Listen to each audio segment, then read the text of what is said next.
Bismillahirrahmanirrahim. Assalamualaikum warahmatullahi wabarakatuh. Alhamdulillah rabbil alamin, wassalatu wassalamu ala sayyidina Muhammadin wa ala alihi wa sahbihi ajma'in. Rabbi anfa'na bima 'allamtana wa 'allimna ma yanfa'una warzuqna 'ilman yuqarribuna ilaika ya rabbal alamin. Allahumma faqihna fid din wa 'allimna ta'wil waftah 'alaina futuhal 'arifina bika ya rabbal alamin. Wala haula wala quwwata illa billahil 'aliyyil 'azim. Alhamdulillah, segala puji bagi Allah Subhanahu wa taala, selawat dan salam pada baginda Rasulullah sallallahu alaihi wasallam, kepada para sahabat dan tabi'in, para ulama al-amilin.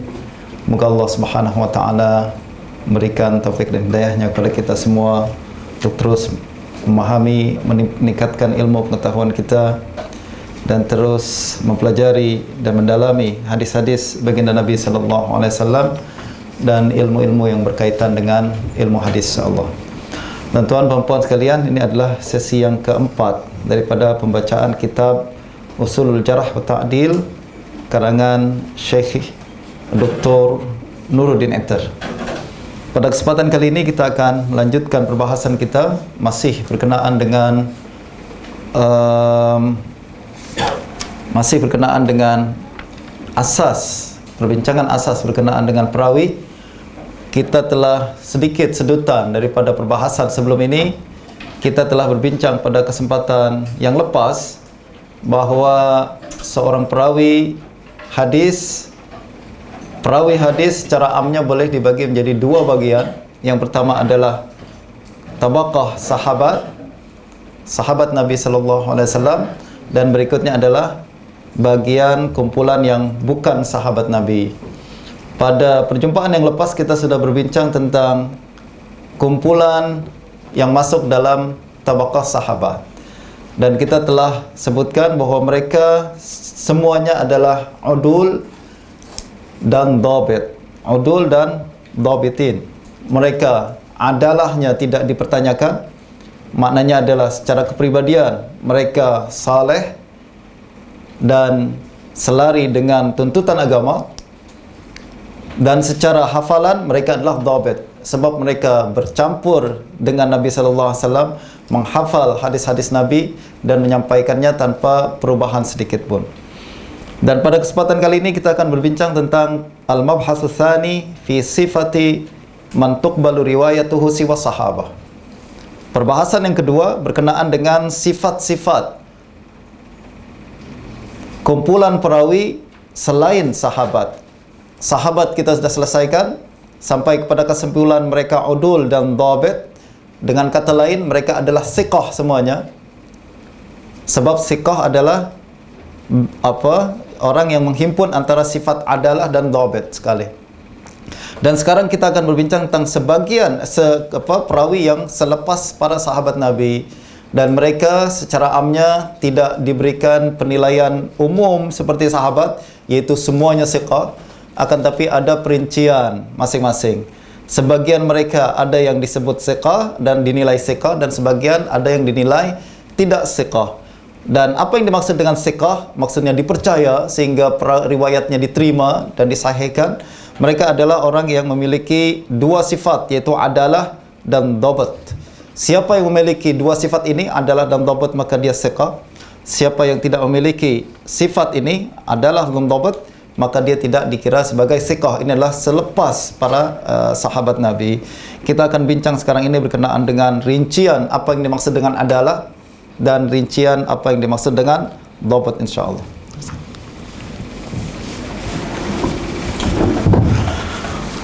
Bismillahirrahmanirrahim. Al-mabhath ats-tsani fi sifati man tuqbalu riwayatuhu siwa sahabah.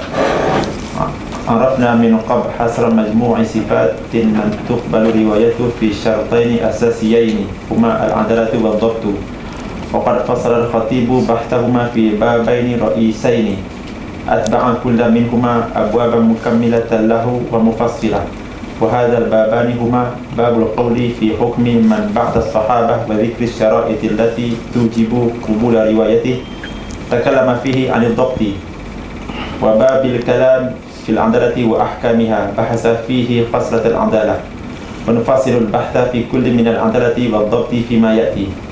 العدالة، وقد عرفوا العدالة بأنها ملكة تحمل على ملازمة التقوى والمروءة، والمراد بالتقوى اجتناب الأعمال السيئة من شرك أو فسق أو بدعة. وشرحوا هذا التعريف ب5 خصال هي شروط العدالة، وقد سبق ذكرها في كلام ابن الصلاح، وهي الإسلام، العقل والبلوغ، السلامة من أسباب الفسق ومن خوارم المروءة. والأدلة على اشتراط العدالة لقبول حديث الراوي كثيرة، كقوله تعالى: إن جاءكم فاسق بنبأ فتبينوا، وقوله تعالى: وأشهدوا ذوي عدل منكم. وهذه الآية وإن كانت في الأموال فإن الأديان أحق وأوجب أن يخطى لها من الأموال، وغير ذلك من أدلة الكتاب والسنة والإجماع والعقل لا نطيل بها. وقد بحث الخطيب في العدالة بحثا موسعا شارحا، لكنه لم يضبطها بتعريف جامع، إلا أن إذا نظرنا في تعريف العدالة عند العلماء وشرحهم له نجد بحث الخطيب متلاقيا مع ما ضبطه العلماء بعده وحرروه. وإن الشرح السابق لشروط العدالة متفق مع شرح الخطيب لها، فقد افتتح الكلام على العدالة بذكر نقول عن الصحابة بذكر نقول عن الصحابة ومن بعدهم في بيان العدالة. نذكر منها قول عمر بن الخطاب رضي الله عنه: إن أناسا كانوا يؤخذون بالوحي في عهد رسول الله صلى الله عليه وسلم، وإن الوحي قد انقطع، وإنما آخذكم الآن بما ظهر من أعمالكم، فمن أظهر لنا خيرا أمناه وقربناه، وليس إلينا من سريرته شيء، الله يحاسب في سريرته، ومن أظهر لنا سوءا لم نؤمنه ولم نصدقه، وإن قال إن سريرتي حسنة. ويشهد لهذا البيان عن العدالة تقرير الإمام أبي بكر الباقلاني إذ قال: والعدالة المطلوب في صفة الشاهد والمخبر هي العدالة الراجعة إلى استقامة دينه وسلامة مذهبه وسلامته من الفسق وما يجري مجراه مما اتفق على أنه مبطل العدالة من أفعال الجوارح والقلوب المنهي عنها. والواجب أن يقال في جميع صفات العدالة إنها اتباع أوامر الله تعالى والانتهاء عن ارتكاب ما نهى عنه مما يسقط العدالة. وقد علم مع ذلك أنه لا يكاد يسلم المكلف من البشر من كل ذنب ومن ترك بعض ما أمر به حتى يخرج لله من كل ما وجب له عليه، وأن ذلك يتعذر. فواجب لذلك أن يقال إن العدل هو من عرف بأداء فرائضه ولزوم ما أمر به وتوقي ما نهي عنه وتجنب الفواحش المسقطة وتحري الحق والواجب في أفعاله ومعاملته والتوقي في لفظه مما يثلم الدين والمروءة. فمن كانت هذه حاله فهو الموصوف بأنه عدل في دينه وموصوف بالصدق في حديثه. وقد فهم بعضهم أنه لم يشترط الشرط الأخير في العدالة أعني السلامة مما يخرم المروءة سوى الشافعية، حتى اعترض على ابن الصلاح في ذكر هذا الشرط مع شروط العدالة المتفق عليها في العدالة. لكن هذا الفهم مردود لأن العدالة لا تتم عند كل من شرطها وهم أكثر العلماء بدونها. عند كل من شرطها وهم أكثر العلماء بدونها. ونحن نجيب عن هذا أيضا بأن ذكر المروءة في كلام أبي بكر الباقلاني يبطل ذلك الادعاء لأنه مالكي. وقد تكلم الخطيب في موضع آخر عن ضبط المخالفة التي تخدم المروءة المشروطة في العدالة كلاما قيما رد ذلك إلى التقدير العالم الباحث في الراوي، وهذا الذي حققه العلماء في هذا الشرط، لما أن مسألة المروءة ترجع إلى مراعاة العرف الاجتماعي الصحيح، وهو يختلف من مجتمع إلى آخر ومن عصر إلى آخر. Kita berbincang berkenaan dengan adalah sekarang ini. Secara amnya adalah wa qad arafu al-adalata bi annaha malakatun tahmilu ala mulazamati taqwa wal muru'ah. Secara am ini adalah takrif yang adalah adalah malakah tahmilu ala mulazamati taqwa wal muru'ah. Malakah dia adalah sesuatu kemampuan di dalam diri, kebiasaan dalam diri yang membuat kita selalu melazimi takwa dan muru'ah. Ini adalah disebut adalah.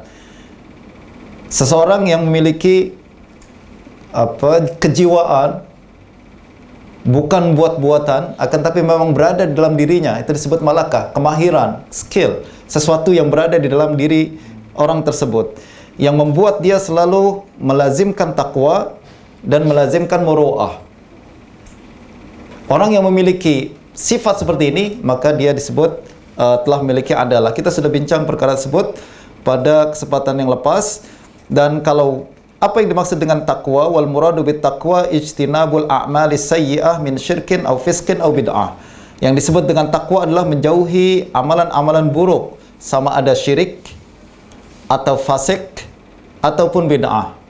Ini disebut takwa. Orang yang jauh daripada sifat syirik dan jauh daripada sifat fasik. Fasik adalah melakukan perkara-perkara dosa-dosa besar yang berkenaan dengan amalan-amalan zahir, macam minum arak, berzina dan lain-lain. Itu adalah fisik. Orang yang melakukannya disebut fasik. Wal au bid'ah. Bid'ah adalah satu perkara buruk berkenaan dengan akidah seseorang. Itu namanya bid'ah. Dan pada zaman sekarang bid'ah sudah sangat-sangat luas, sehingga memasuki perkara-perkara yang juga perkara-perkara yang kecil dan diperkhilafkan oleh para ulama. Akan tapi perbincangan yang kita maksudkan di sini apabila disebut bid'ah pada perbahasan tentang ilmu hadis, maknanya adalah orang tersebut memiliki akidah yang berbeza dengan akidah salafus saleh. Itu disebutnya ahlul bid'ah. Dan kata Syekhul Islam Ibn Taimiyah, beliau mengatakan awwalu bid'atin zaharat fil Islam adalah takfir al-muslimin bidzunub. Bid'ah pertama yang keluar di dalam sejarah Islam adalah mengkafirkan orang lain, mengkafirkan kaum muslimin hanya karena dosa yang dilakukan oleh orang tersebut. Dan ini adalah bid'ah pertama di dalam Islam. Orang yang melakukannya disebut ahlul bid'ah, dan orang yang mempunyai ideologi seperti ini adalah khawarij. Mereka yang mengkafirkan orang karena dosa besar yang dia lakukan. Padahal salafus saleh tak pernah macam gitu. Walaupun seseorang telah membunuh, walaupun seseorang telah melakukan dosa-dosa besar yang lainnya, selagi mana dia masih berpegang kepada kalimat tauhid, maka dia tetap dikira sebagai seorang muslim. Dan inilah kumpulan pertama yang membuat bid'ah, yaitu membuat perkara baru yang berkaitan dengan akidah, yaitu kita menganggap dan menuduh orang lain telah keluar daripada agama Islam apabila dia telah melakukan dosa besar. Ini awwalu bid'atin zaharat fil Islam. Dan bid'ah yang berikutnya adalah bid'ah qadariyah yang dibawa oleh Ma'bad al-Juhani, masih dalam kalangan masih dalam masa sahabat. Sayyidina Abdullah bin Umar menghadapi dan membuat komen berkenaan dengan qadariyah, dan diriwayatkan oleh Imam Muslim dalam kitab sahih. Lalu bid'ah berikutnya ada Jahmiyah, ada Syiah, ada pelbagai bid'ah-bid'ah yang lain. Inilah yang dimaksud dengan bid'ah. Wa syarahu hadha ta'rif bi khamsi khisal, dan kita sudah bincangkan berkenaan dengan adalah tersebut. Dan menariknya adalah kita pindah terus berkenaan dengan penerangan Imam Abu Bakar Al-Baqillani berkenaan dengan adalah.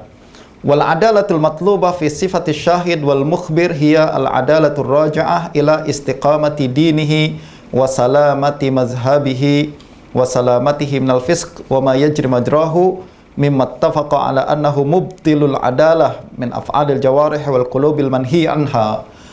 Ini penjelasan yang sangat menarik daripada Imam Abu Bakar Al-Baqillani. Abu Bakar Al-Baqillani bukanlah pakar dalam ilmu hadis. Beliau pakar dalam usul fiqh dan usul akidah. Dan pandangan beliau walaupun bukan berkenaan dengan ilmu hadis, tapi sering dinukil oleh ulama hadis untuk menjelaskan sebagian daripada kaedah-kaedah yang digunakan oleh muhaddisin. Bagaimanapun, ini adalah sebenarnya perbincangan teori yang sudah keluar daripada ilmu hadis. Dan ilmu hadis, para muhaddisin sebenarnya dulu tidak berbincang seperti ini. Akan tapi ketika sudah masuk bahasan usul fiqh, sudah mulai ada perubahan yang kemudian lahir. Nanti kita akan bincang dalam perkembangan ilmu hadis berikutnya. Ada aliran mutaqaddimin yang dia ingin memisahkan ilmu hadis sebagaimana daripada unsur-unsur unsur ilmu kalam, dan ingin kembali kepada usul muhaddisin asal, direct, seperti Imam Ahmad al-Hanbal, Ali al-Madini dan lain-lain. Dan Imam Al-Khatib Al-Baghdadi karena memasukkan perbahasan ini, kemudian ikutlah semua ahli hadis berikutnya yang mencoba membahas perkara ini dengan cara pandang usul fiqh. Apa kata Imam Abu Bakar Al-Baqillani? Al-adalatul matlubah fi sifati syahid wal mukhbir hiya al-adalatul raji'ah ila istiqamati dinihi wa salamati mazhabihi. Adalah yang dikehendaki, yang mesti ada dalam sifat seorang saksi. Syahid maknanya adalah saksi dalam mahkamah. Seorang kalau diperlukan untuk bersaksi tentang satu perkara, kita hadirkan orang untuk menjadi saksi. Dan untuk menerima ucapan dia, kita mesti kaji dulu, ini orang baik ke tak baik, ya tak? Adalahnya ada ke atau tak? Dan adalah yang mesti dimiliki oleh orang saksi. Juga wal mukhbir, informant, pemberi maklumat dalam perkara ini adalah seorang perawi. Maka adalah itu mesti kembali kepada istiqamati dinihi. Dia mesti agamanya mustaqim, istiqamah dalam melaksanakan agamanya. Siapa yang istiqamah dalam melaksanakan agamanya dikira sebagai adil. Wa salamati mazhabihi, berikutnya adalah juga mazhabnya salim. Mazhabnya selamat maknanya macam tak ada unsur-unsur bid'ah yang tadi kita bincangkan. Sekali lagi, bid'ah jangan dipahami seperti konsep bid'ah sekarang ini. Konsep bid'ah sekarang ini